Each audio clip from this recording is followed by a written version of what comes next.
القواعد من البيت وإسماعيل ربنا تقبل منا إنك أنت السميع العليم صدق الله العلي العظيم. أما بعد. So our dear respected ulama, our Imam of the Masjid, our brother Moulana Marwan, respected Huffaz and the committee of the Masjid, our seniors and elders, all thanks and praises are due to Almighty Allah subhanahu wa ta'ala, and salutations and greetings upon our beloved Nabi Muhammad sallallahu alayhi wa sallam. There is a janazah scheduled to take place after the Salatul JUMU'AH, and for that our beloved Moulana has been occupied to ensure that the mayyit arrive here prior to the Salah. May Allah grant sabr to the family, and may Allah subhanahu wa ta'ala elevate the position and the status of the person who has passed on. Ameen. May Allah let us all take heed and lesson that ultimately this is the final journey for each and every one of us. Sometimes it comes sooner and sometimes later. And while speaking about mayyat and ajal and death, our colleague Sheikh Riyad Fattar was relating earlier this morning. Yesterday, as he was driving to the Muslim Judicial Council, he saw a motorcyclist. The mayyat and the body of the young man was lying somewhere there. And inna lillahi wa inna ilayhi raji'un. It was a Muslim young man who intended going for Hajj next year with his beloved mother, 26 years old under correction. And Allah subhanahu wa ta'ala has taken his ruh. May Allah let us all reflect upon the fact that in this very busy schedules of ours and the rat race of the day-to-day life, and the waking up in the morning and the returning in the evening, somewhere between that time or during the night, my name is written by the Malikul Maut that I am also going to be taken. The more we think about death and ajal, the more I think about my death and ajal, the better a person I can be, inshallah. May Allah grant us tawfiq and hidayah. We have entered the season of Hajj, and it is but appropriate for us that we should be able to draw the lessons from Hajj. And the ayat of the glorious Quran which I have recited make references to the construction and the foundation laid by the Abul Anbiya, the father of the Anbiya, Sayyidina Ibrahim alayhi salatu wassalam. The Baytullah is indeed the very first house of Almighty Allah Tabarak wa Ta'ala established on the earth and on this dunya. It is a symbol of Tawheed, a symbol of the oneness of Almighty Allah. And the Baytullah is central in the Hajj, and it has remained the Qibla for this Muslim community and the Muslim Ummah, for the global Muslim community for centuries. It is not only the Qibla, but it is also serving as the connection between the servant of Allah with Almighty Allah subhanahu wa ta'ala. It also serves as the spirituality, the spiritual development of every single ummati of Rasulullah sallallahu alaihi wasallam. And as such, the Baytullah is, as said, the oldest of the houses of Almighty Allah Tabaraka wa Ta'ala, and many lessons Allah Tabaraka wa Ta'ala has placed through the medium of the Baytullah. The Baytullah has withstood many challenges. It stands as a symbol of Tawheed, but from it, there are many lessons that we can be able to draw from. I would like to draw a few lessons from the Baytullah. And Allah subhanahu wa ta'ala, right in the beginning of the glorious Quran, Allah speaks about Ibrahim alayhi salatu wasalam laying this particular foundation of the Kaaba, of the Baytullah, at the very same place where Adam alayhi salatu wasalam constructed the Baytullah. The Baytullah, the Kaaba, has gone through a number of times when it had to be reconstructed. But the very first foundation that was laid was by Adam alayhi salatu wasalam, directly in line with the arsh of Almighty Allah tabaraka wa ta'ala. In the arsh, Allah tabaraka wa ta'ala has appointed and instructed malaika to make tawaf. On the dunya, Allah tabaraka wa ta'ala constructed the Baytullah around which we are being commanded by Allah, وَلْيَطَّوَّفُوا بِالْبَيْتِ الْعَتِيقِ, to make the tawaf around the Baytullah. The Baytullah, being a symbol of Tawheed, is not to be worshipped. If Allah protect, the Baytullah is removed, that very same place where the Baytullah stands today is directly in line with the arsh of Almighty Allah. It will remain significant, the most significant place for humanity. It is central to humanity in his or her connection with Almighty Allah. So after the time of Nabi Nuh alayhi salatu wassalam, Ibrahim alayhi salatu wassalam came, and Allah tabarak wa ta'ala instructed Ibrahim alayhi salatu wassalam that Allah wants him to reconstruct this Baytullah at the very same place where Adam alayhi salatu wasalam laid the foundation. وَإِذْ يَرْفَعُ إِبْرَاهِيمُ الْقَوَاعِدَ مِنَ الْبَيْتِ وَإِسْمَاعِيلُ رَبَّنَا تَقَبَّلْ مِنَّا إِنَّكَ أَنْتَ السَّمِيعُ الْعَلِيمُ. Allah tabaraka wa ta'ala now describes us, that how Allah tabaraka wa ta'ala instructed Ibrahim alayhi salatu wasalam to construct the Baytullah, but with Ibrahim alayhi salatu wasalam, his beloved son Ismail, who has now grown up, that Ismail alayhi salatu wasalam will become supportive to the father in constructing this Baytullah. Now this is a beautiful lesson for us. We are all, and most of us and many of us would be fathers as we are seated here today. Moulana, our beloved Moulana Marwan's beloved son's name is Khalilur Rahman, and he's still very young. In life we are taught by Allah that when you tackle the issues of life and you have a son, make him part of his teaching, his training, his development, so that he can become a shareholder.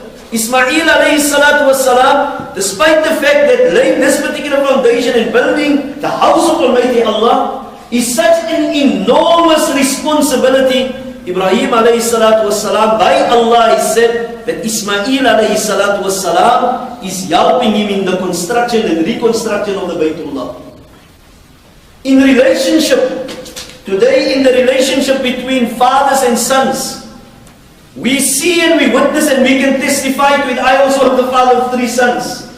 It is so important to connect with our sons. Sometimes the fathers is at one end and the sons are on another end. Sometimes the distance between fathers and sons are as from the east to the west. Allah must protect. We live in the same home, and in the very same home that we are rearing our sons, they must be able to be connected with the father, and likewise the father must be connected with them, and connectedly we must be able to have common interest. That common interest is what connects us with one another. These days the cell phone has become a great medium of device, of division between fathers and sons. And so Ibrahim alayhi salatu wasalam is ably supported by his beloved son Ismail alayhi salatu wasalam in the construction. of the Baytullah. The second lesson that we learn from this, Allah Ta'ala says after the construction of the Baytullah, there's a beautiful dua that is commonly recited by us all. And I am certain that we memorize and we have memorized and we do read this dua. After the construction of the Baytullah by both the father and son, Allah Ta'ala places an important dua. رَبَّنَا تَقَبَّلْ مِنَّا إِنَّكَ أَنْتَ السَّمِيعُ الْعَلِيمُ. And there's a second dua and a third dua. But the first dua that is made is the dua that asks Allah, oh Allah, now you have instructed us to construct this Baytullah. You have instructed me and my son to construct this Baytullah. We have done our duty. We have fulfilled our responsibility. Now, Allah Ta'ala praises after the fulfillment of that obligation and responsibility, this particular dua, the dua of acceptance. رَبَّنَا تَقَبَّلْ مِنَّا. Oh Allah, accept from us. Ibrahim alayhi salatu wasalam is not told to say, oh Allah, only accept from me. He made the dua, رَبَّنَا تَقَبَّلْ مِنَّا. He didn't say, رَبَّنَا تَقَبَّلْ مِنِّي. رَبَّنَا تَقَبَّلْ مِنَّا. Allah, accept from us. Accept from both me and my beloved son Ismail. The dua that we make for our sons, the dua that we should make for our daughters, sometimes in the challenging times when there are difficulty in communication between father and sons, be careful what we utter about our children. We should be able to continuously make beautiful dua for them. And we should be able to make part of the dua is this particular dua. رَبَّنَا تَقَبَّلْ مِنَّا إِنَّكَ أَنْتَ السَّمِيعُ الْعَلِيمُ. Now this particular dua is also referred to in Surah Ali Imran. وَإِذْ قَالَتِ امْرَأَةُ عِمْرَانَ رَبِّ إِنِّي نَذَرْتُ لَكَ مَا فِي بَطْنِي مُحَرَّرًا فَتَقَبَّلْ مِنِّي إِنَّكَ أَنْتَ السَّمِيعُ الْعَلِيمُ. This dua makes references to the mother of Sayyidatina Maryam. Sayyidatina Maryam make the request to Allah Ta'ala, oh Allah, she became hamid, and I make this particular vow to Almighty Allah, that oh Allah, whomever is in this womb of mine, I will set free to be in your service. Now where does this take place? It takes place in Baytul Maqdis, in the city of Jerusalem, where Sayyidatina Maryam is about to be given birth to by her beloved mother. Sayyidatina Maryam's mother, when she realized that I am hamil and I am carrying this baby in my womb, she turned to Almighty Allah Ta'ala and she take this vow to say, oh Allah, I want to set this child free of mine, so that this child can be in your service. وَإِذْ قَالَتِ امْرَأَةُ رَبِّ إِنِّي نَذَرْتُ لَكَ مَا فِي بَطْنِي مُحَرَّرًا فَتَقَبَّلْ مِنِّي. See here, there Ibrahim alayhi salatu wasalam makes the dua after the completion of the Baytullah. Year prior, while she is hamil, she makes this particular commitment to Allah, Allah, accept this vow from me. Many a times we find ourselves in a situation where we are seeking a good job, a beneficial income, a good wife, a good home, a good neighborhood, an area where I can be able to rear my children, an area where I can be able to have freedom of living my deen and my religion, where my children can be protected. So now I make that particular dua, I can also be able to say, oh Allah, before I arrive at that point of acceptance, she says to Allah, taqabbal minni. Because she made the dua, she's sole and alone in this particular matter. She says to Allah, Allah, taqabbal minni, oh Allah, accept from me. Innaka anta as-sami'ul alim. Another point that we derive from here is, in the dua there of Ibrahim alayhi salatu wasalam, رَبَّنَا تَقَبَّلْ مِنَّا إِنَّكَ أَنْتَ السَّمِيعُ الْعَلِيمُ. Or تَقَبَّلْ مِنِّي إِنَّكَ أَنْتَ السَّمِيعُ الْعَلِيمُ. We say to Allah, oh Allah, إِنَّكَ أَنْتَ السَّمِيعُ الْعَلِيمُ. You are the hearer, the knower of all. Allah knows the inner and the outer. There's nothing that can ever be hidden from Allah. Alimun Khabir, Sami'un Alim. These are the attributes of the Allah that we worship. This is the Allah that sees us every day in my job. This is the Allah that knows that I am the one that has taken up an amana and I must be able to fulfill my amana. That when I say to my boss that I have Salatul JUMU'AH and I have to leave at 1:45 and I should be back by 1:45. Sometimes we have Muslim people that says the Jummah comes out at 2:30. There's no Jummah anywhere in Cape Town that comes out at 2:30. We are but fooling ourselves. That Allah that we can never be able to fool know that we are saying what we say. And therefore the more conscious we are of the laws of the knowledge of Allah, the relationship between a husband and wife is sacred. We should not breach the sacredness of a husband and wife's relationship. That is such an intimate relationship between husband and wife that sometimes we create a story so that I can be with somebody else or with a friend. Allah must protect us all. Ameen. Innaka anta as-sami'ul alim. Oh Allah, you are the knower, you are the seer, you are the hearer, you are the knower of all things. Innaka anta as-sami'ul alim. For truly you are the hearer. And you, innaka sami'un alim. You have got knowledge of everything. Therefore, my beloved brothers and sisters in Islam, the laying of this particular foundation of Ibrahim alayhi salatu wasalam lays this particular foundation where we should be able to develop truthfulness, trustworthiness, honesty. And so I like to take us to another point of learning. And we all would know this particular qissa. If Ibrahim alayhi's reconstruction of the Baytullah was the second time, then there was a third time. And that was just about 5 years prior to the nubuwah of Rasulullah sallallahu alaihi wasallam. The Quraysh needed to reconstruct or wanted to reconstruct the Baytullah. At that time, Rasulullah sallallahu alaihi wasallam was 35 years old. And so Rasulullah sallallahu alaihi wasallam said in a hadith that Rasulullah sallallahu alaihi wasallam was part of those who carried the bricks and the stones for the particular construction of the Baytullah at that time. But that is not the point that they want to make.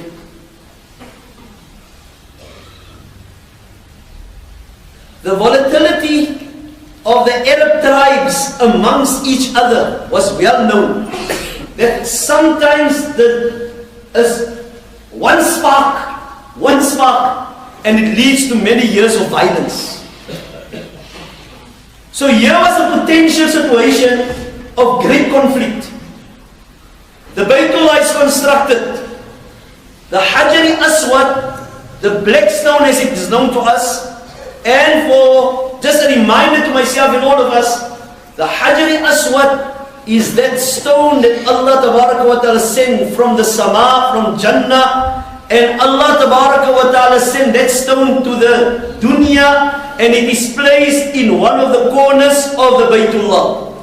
It was white, pure white, like pure milk. But Rasulullah sallallahu alaihi wasallam says, due to the sin of Bani Adam, that stone turned from white to black. Allah must protect. When you look at that particular formation as it is, whoever goes for Hajj, you must look carefully. That entire, whatever there is in there is not the stone. There's only few pieces of the stone that is in there. Because during the years, the type of challenges that the Baytullah has gone through. But now it came to the point, Baytullah is constructed, the various tribes and the leaders are all demanding that we want to place the black stone where it ought to be.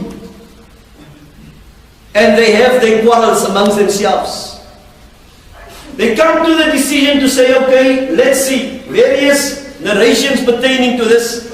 Let's see tomorrow morning who comes first to the Baytullah. Whoever comes first to the Baytullah, we give him the option to provide us with a solution. And lo and behold, Allah Ta'ala made it such that our beloved Nabi Muhammad, Allahumma salli ala Sayyidina Muhammad, Allah brings our Rasulullah sallallahu alaihi wasallam to the rescue for the leaders of the various tribes. So now Rasulullah sallallahu alaihi wasallam is placed in a position to give a resolution or to resolve the conflict or the possible conflict. Some of the commentators say it was very high. The tension was very high amongst these leaders because everybody wanted to have that honor. So Rasulullah sallallahu alaihi wasallam came with his great hikmah and wisdom, and Rasulullah sallallahu alaihi wasallam said, okay, let us bring a bed sheet, a sheet. Particular sheet, the black stone must be placed in the center of the sheet. And every one of the leaders of the various tribes must be able to be a fair shareholder in keeping to this particular sheet. And the honor will be that I will place that black stone where it ought to be. Allahu Akbar wa lillahi alhamd. My beloved brothers and sisters in Islam, our beloved Nabi Muhammad sallallahu alaihi wasallam with his great hikmah averted a possible conflict. Today, in the day and age that we live in, the fragmentation in the ummah, there is the slightest issues that leads to conflict. Somebody said something, he's misunderstood how he said it. Whatever has been said is misrepresented by somebody else. The interpretation of what is being said is another thing. And within not only the ummah, but within our own families, within neighborhoods, within jama'ahs and communities and masajid, Allah must protect. We live in an era where it appears the slightest thing leads to an argument. And therefore Rasulullah sallallahu alaihi wasallam teach us out of this that deal with every single matter with hikmah. وَمَنْ يُؤْتِ الْحِكْمَةَ فَقَدْ أُوتِيَ خَيْرًا كَثِيرًا. To whomever has been given wisdom, you have been given khair, not only good, we have been given great good. We need to apply the mind. Don't be hasty and in the fury of hours react to issues. Think, ponder, reflect. Think what would be the best way for me to deal with this particular issue or crisis that I'm dealing with. And to whomever, one is to have information and knowledge, but one is to apply that ilm and knowledge. One is to know what to do, but one is to know how to do it. One is to know what to say, but one is to know how to say it, when to say it, in what manner to say it. Rasulullah sallallahu alaihi wasallam enters, and immediately, therefore, Rasulullah sallallahu alaihi wasallam khatam al-nabiyyin, Rasulullah sallallahu alaihi wasallam applied wisdom. He negotiated a settlement amongst the leaders. And therefore, it requires us to have that negotiating skills to say, how best can I be able to resort? لا خير في كثير من نجواهم إلا من أمر بصدقة أو معروف أو إصلاح بين الناس. The islah between the ummah, to bring sulh between two brothers, to bring sulh between two neighbors, to bring sulh between a sister and brother, to bring sulh between a husband and wife, requires an extent of wisdom and hikmah and understanding and cooperation. Rasulullah sallallahu alaihi wasallam gained the confidence of the Arabs. Why? The commentators and historians say, because prior to that already, the Prophet Muhammad ﷺ was known as Al-Amin, the trustworthy person. Today, my beloved brothers and sisters, we live in a time when we need to develop that trustworthiness. Rasulullah ﷺ taught us, Inna al-birra yahdi, Inna as-sidqa yahdi ila-al-birr. Truthfulness leads to righteousness. We have to be at all cost, at all times, be truthful. When we are truthful, then we develop integrity. When we develop integrity, then immediately people will have trust in us. Rasulullah ﷺ, because he always spoke the truth. He never lied. Rasulullah ﷺ was always honest. He was never dishonest with anyone. Rasulullah ﷺ, when he speak, he used to speak the truth. And so, I and you as followers of this great leader, in this time and time when we are challenged, hold on to these wonderful characteristics. These characteristics that was within the Prophet ﷺ prior to his appointment as a Nabi of Allah.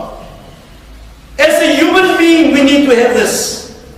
As a human being, we need to instill these characteristics in my son and my daughter. Oh my son, whatever your challenges are, never speak a lie. The qissa of the great saint of Islam, Shaykh Abdul Al-Jilani, rahmatullah alayhi, comes to mind. Subhanallah, when his mother told him, my beloved son,